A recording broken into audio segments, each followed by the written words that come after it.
اهلا وسهلا بيكم في حلقة جديدة من قناة سينما اونلاين. حلقة النهاردة هتكون تريلر رياكشن جديدة، والفيلم اللي هنعمل رياكشن للتريلر بتاعته النهاردة هو تاج. قبل بس ما نخش في الحلقة ياريت تعملوا لايك وتشاركوا الحلقة في كل مكان، ولو انتوا لسه ما اشتركتوش في القناة انزلوا دلوقتي اشتركوا ويلا بينا نخش في الحلقة. هاطس يا نهار اسود، انت اتجننت. جننت ايه يا حميد؟ ربنا البنطلون بس هو اللي وقع ولا يا طنط؟ فيلم تاج ممكن نقول عليه أول فيلم سوبر هيرو في تاريخ السينما المصرية، وبينتمي لنوعية الخيال والأكشن والكوميديا، ومن بطولة تامر حسني ودينا الشربيني وعمرو عبد الجليل وساندي، ومن تأليف تامر حسني واللي بقى مؤخرا هو اللي بيكتب أفلامه مش عارف ايه السبب، ومن إخراج سارة وفيق في تعاونها التاني مع تامر حسني بعد فيلم مش أنا. طيب تمام، دلوقتي أنا هشوف معاكم الإعلان لأول مرة، ثواني بس أجيب السماعة والتليفون ونتفرج.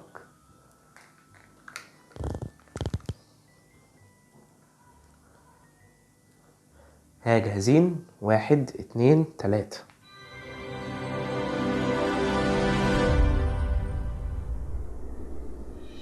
سلالة عيلتنا بتملك قوة عظيمة جبارة. الحمد لله ان انا ما عطستش في سقف. عندك قفزة خاصة تصل ل 20 متر. انت هتبقى أول بطل عربي خارق هيأثر فيك رصاص. قدراتك البدنية 6 بلدوزر. يلا نسقف سوسه. ايوه. قدراتك الذهنية أسرع من سرعة الطلقة. قدراتك الجنسية ليه كده يا ابني؟ أنا كنت قربت أنسى. انا بقى عندي قوه خارقه وبختفي، المكان اللي بفكر فيه بروحه وكل شويه بكتشف حاجه. انت فاهم حاجه؟ كل بنت بتحتاج في حياتها بطل، مش شرط بطل خارق بس يتحمل المسؤولية. متاكده ان انا هطلع بعرف اطير؟ صدق قلبك. ما بطلش الله يخرب بيتك. تاج، هو احنا كده نتجوز عادي؟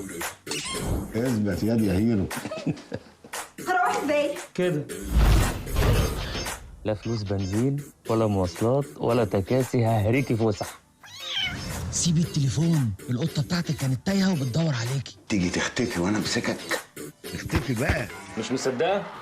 طب اهو.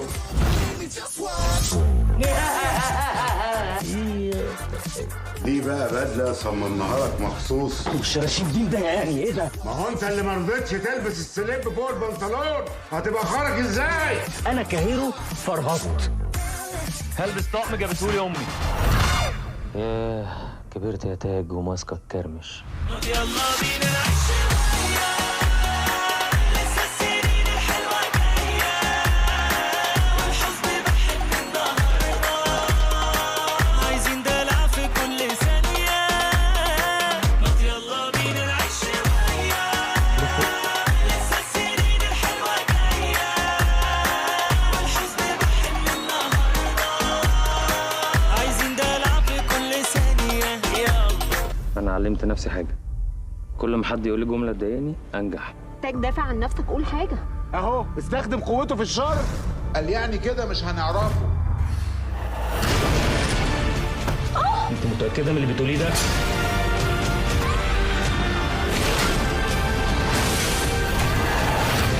الاتوبيس ده هينفجر حالا.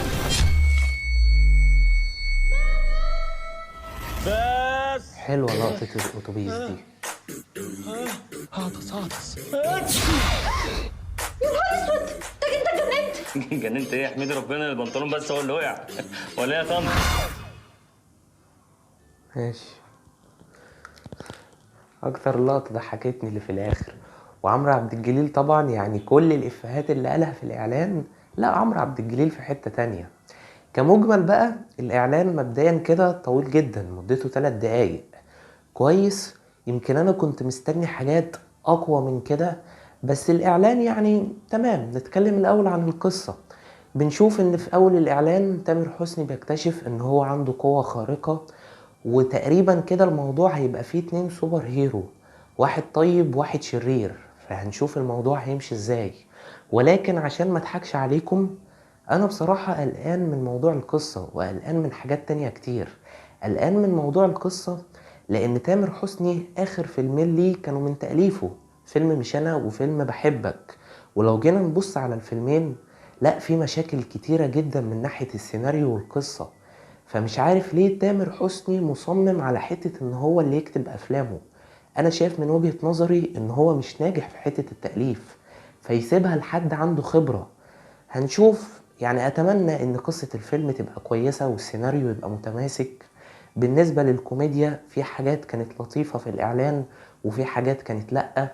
اتمنى ان عمرو عبد الجليل دوره يبقى كبير في الفيلم، لان من رأيي هو اللي هيبقى ماسك الكوميديا بشكل كويس. بالنسبة بقى الجرافيك اللي ظهر في الاعلان مش احسن حاجة، ودي برضو من الحاجات اللي مخوفاني في الفيلم. يعني انا خايف ان الفيلم يكون اتكروت عشان يلحقوا موسم العيد، وفيلم زي ده ما ينفعش ان هو يتكروت خالص. الفيلم ده لازم اي حاجة انت بتعملها فيه تبقى مدروسة صح، لان الغلطة فورة. لازم الجرافيك يبقى على اعلى مستوى، لازم القصة، لازم الاخراج، لازم كل حاجة. وبصراحة انا مبسوط جدا ان احنا اخيرا بدأنا نعمل فيلم بينتمي لنوعية السوبر هيرو. دي خطوة كويسة قوي. سيبك بقى ان الفيلم هيطلع حلو هيطلع وحش، احنا هنشوف لما نتفرج. بس حتة ان احنا ناخد خطوة في الموضوع ده حاجة كويسة جدا. وان شاء الله قدام نكرر التجارب دي كتير ويبقى فيه تقدم. انا متفائل بالفيلم، متحمس. الكاست التمثيلي كويس جدا. تامر حسني انا بحبه، عمرو عبد الجليل، دينا الشربيني نص نص، ساندي معرفش ايه لازمتها في الفيلم اصلا. القصة زي ما انا قلت لكم، اتمنى ان تامر حسني يفاجئني في الفيلم ده من ناحية القصة.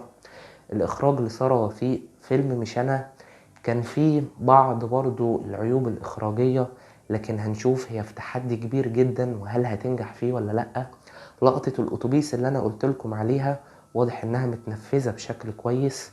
عندنا كمان الكوميديا، هنشوف بقى الاكشن. فيا رب الفيلم يطلع كويس. وانا درجة ترقبي للفيلم هي 7.5 من 10. عايز اعرف رأيكم في الاعلان، وهل انتم متحمسين للفيلم ولا لأ، وتفتكروا الفيلم هيبقى حلو وخطوة للامام ولا لأ. عايز اسمع رأيكم تحت في التعليقات.